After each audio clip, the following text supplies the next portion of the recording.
জনাব আবু সাইদ আপনার মতামত নিতে চাই গণভোটের ইস্যুতে যদি আসি। জনাব আবু সাইদ খান সিনিয়র সাংবাদিক আমাদের সাথে রয়েছেন। গণভোটের পক্ষে হা যাবে বা না ভোটের পক্ষে যাবে, রাজনৈতিক দলগুলো একে একে দেখছি যে তারা তাদের অবস্থান পরিষ্কার করে বলার চেষ্টা করছে, এমনকি অন্তর্বর্তী সরকার তারাও হা ভোটের পক্ষে প্রচারণা চালাচ্ছে। এটা নিয়ে আবার সমালোচনা রয়েছে যে অন্তর্বর্তী সরকারের দায়িত্বে থাকা অবস্থায় তারা কোনো পক্ষের হয়ে প্রচারণা করতে পারেন কিনা, কি বলবেন? আচ্ছা, গণভোট তো একটা রাজনৈতিক ইস্যু এবং সেই রাজনীতির সাথে অন্তর্বর্তী সরকার জড়াতে পারে কিনা, হ্যাঁ, তাদের তত্ত্বাবধানে আলোচনা হয়েছে এবং রাজনৈতিক দলগুলো একটা সিদ্ধান্ত গ্রহণ করেছে, এটা ঠিক। কিন্তু সেখানে রাজনৈতিক দলের উপর ছেড়ে দেওয়াটাই সঙ্গত ছিল, যুক্তিযুক্ত ছিল বলে আমি মনে করি। এখানে তারা বরং একটা বাড়তি বিতর্ক তৈরি করছে। এক, দ্বিতীয়ত হচ্ছে এটা নিয়ে তো বিতর্ক শুরু থেকে আছে যে গণভোট মানে সংসদের সিদ্ধান্তর বাইরে গণভোট করা যায় কিনা, এটা একটা বিতর্ক আছে। তারপরে ঠিক আছে, গণভোট তো হলো। তো এই গণভোটে যে জিনিসটা হচ্ছে যে এখানে নোট অফ ডিসেন্ট ছিল, মেনে নিয়েছে, না নোট অফ ডিসেন্ট ছিল। এখন প্রশ্ন হচ্ছে যে এবং কোনো দল সইও করে নাই।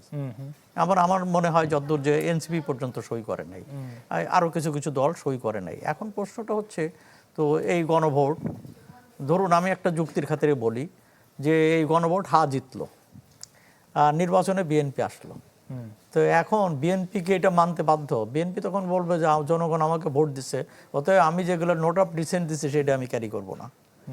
তো তখন কি হবে? একটা স্থায়ী বিতর্ক এবং 5 বছর ধরে বিতর্ক চলতে থাকবে। এরকম বিভিন্ন ইস্যুতে এটা গণভোটের ব্যাপারটা একটা ফয়সালা করা উচিত ছিল। আর একটা হচ্ছে যে জনগণও বুঝতে পারছেন যে এটা কি করবে, যে একবার হা বললে সব হা হয়ে যাবে, কিংবা না হলে সব ব্যাপারে না হয়ে যাবে। তো জনগণের তো ভিন্ন মত থাকতে পারতো। একটা জটিল প্রক্রিয়ার মধ্যে চলে গেছে। যেমন ব্যক্তিগতভাবে আমি এই গণভোটের যে মূল যে মর্মবাণী সেটাকে আমি ধারণ করি, বিশ্বাস করি, কিন্তু আমি মানতে পারি না যে এই গণভোটের জন্য যে প্রক্রিয়া এটাকে করা হচ্ছে এই প্রক্রিয়া এটা ফল বয়ে আনবে বলে আমার মনে হয় না।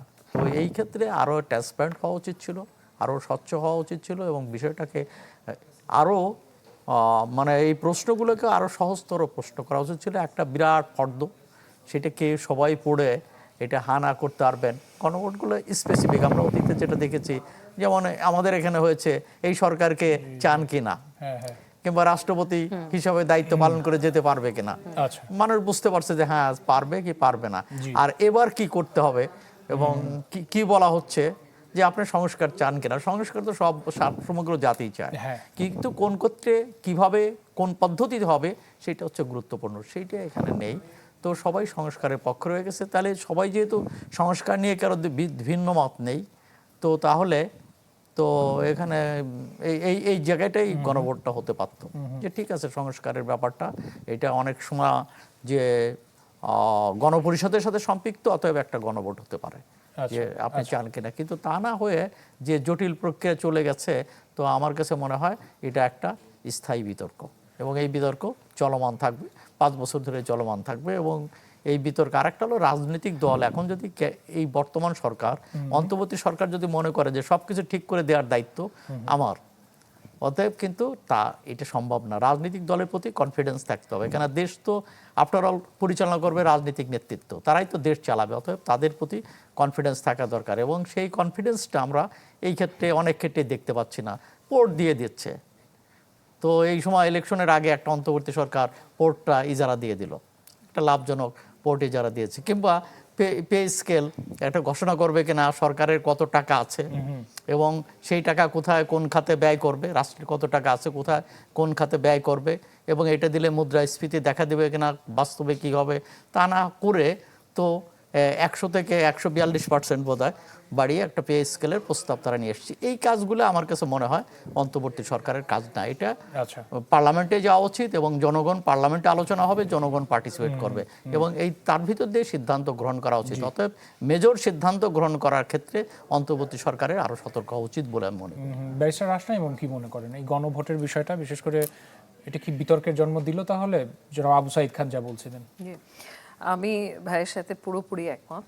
প্রথমত হয়েছে যে প্রক্রিয়াটা অত্যন্ত প্রশ্নবিদ্ধ।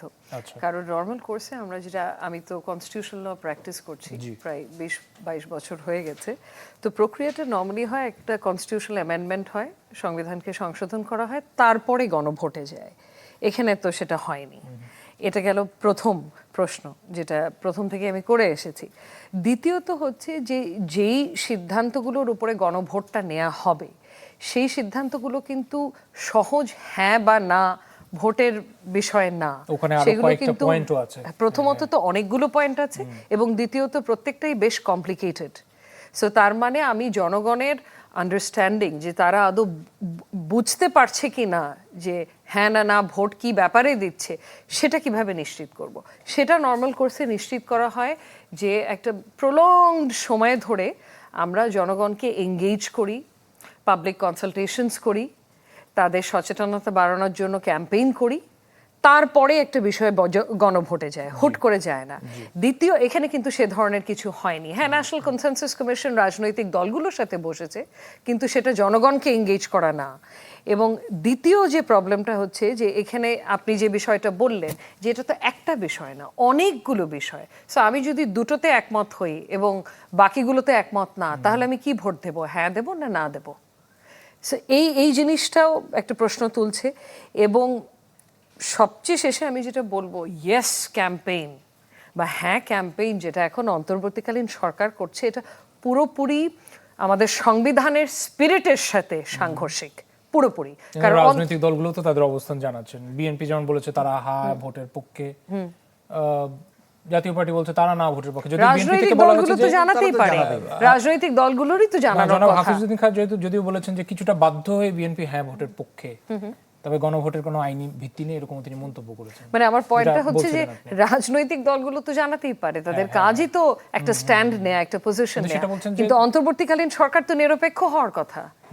মানে তাদের অধীনে নির্বাচন হতে যাচ্ছে, তারা যদি নিরপেক্ষ না থাকে ইস্যুগুলোতে, তাহলে তো হবে না। এবং তাদের নিরপেক্ষতাটা পুরোপুরি ধুলোর সাথে মিশে যাচ্ছে যদি তারা ইয়েস ক্যাম্পেইন যেভাবে করছে। মনে করেন যে অন্তর্বর্তী সরকারের অধীনে তাহলে নির্বাচন নিয়েও প্রশ্ন আসতে পারে, এরকম মনে করেন আপনি? কিছু দূর তো এখনো সবার মাথায় আছে, কিছু দূর যে প্রশ্ন নেই তা না। এবং ধরেন এটা তো একটা সাংবিধানিক বিষয়। আমার যতগুলো কনস্টিটিউশনাল ল স্কলার্সদের সাথে এ ব্যাপারে কথাও হয়েছে, তারা কিন্তু অত্যন্ত ডিসঅ্যাপয়েন্টেড এবং হতাশ যে একটা নিরপেক্ষ অন্তর্বর্তীকালীন সরকার কিভাবে হ্যাঁ ভোটের জন্য ক্যাম্পেইন করে। এখন সমস্যাটা হচ্ছে এই পয়েন্টটা যদি আমি তুলে ধরি, সাথে সাথে আমাকে ট্যাগ করবে যে ও আমি সংস্কার বিরোধী বলে হইচই করা শুরু করবে। কিন্তু কথাটা কিন্তু সেটা না, ওনারা কোনো স্ট্যান্ড নিতে পারে না। ওনারা যে কাজটা করতে পারতো সেটা হচ্ছে ওনারা সচেতনতা বাড়াতে পারতো ইস্যুগুলো নিয়ে, যে এখানে এই 4টা বিষয় আপনারা সিদ্ধান্ত নেবেন, এই বিষয়ের অর্থ এটা, এটা নিয়ে আমরা আলোচনা করি বিস্তারিতভাবে, এটার অর্থ এটা, একটা ক্যাম্পেইন করতে পারতেন। কিন্তু সিদ্ধান্তটা কি হওয়া উচিত সেটা তো জনগণকে ওনারা বলে দিতে পারেন না। এটা তো জনগণ এক্সারসাইজ করবে, এটা তো তাদের ভোটাধিকার, মানে তাদের decision, prerogative is with the people of Bangladesh. ওরা হ্যাঁ না না বলবে, এবং রাজনৈতিক দলগুলো তাদের অবস্থানটা ক্লিয়ার করবে যে না ওনারা হ্যাঁ এর জন্য ক্যাম্পেইন করবে বা না এর জন্য।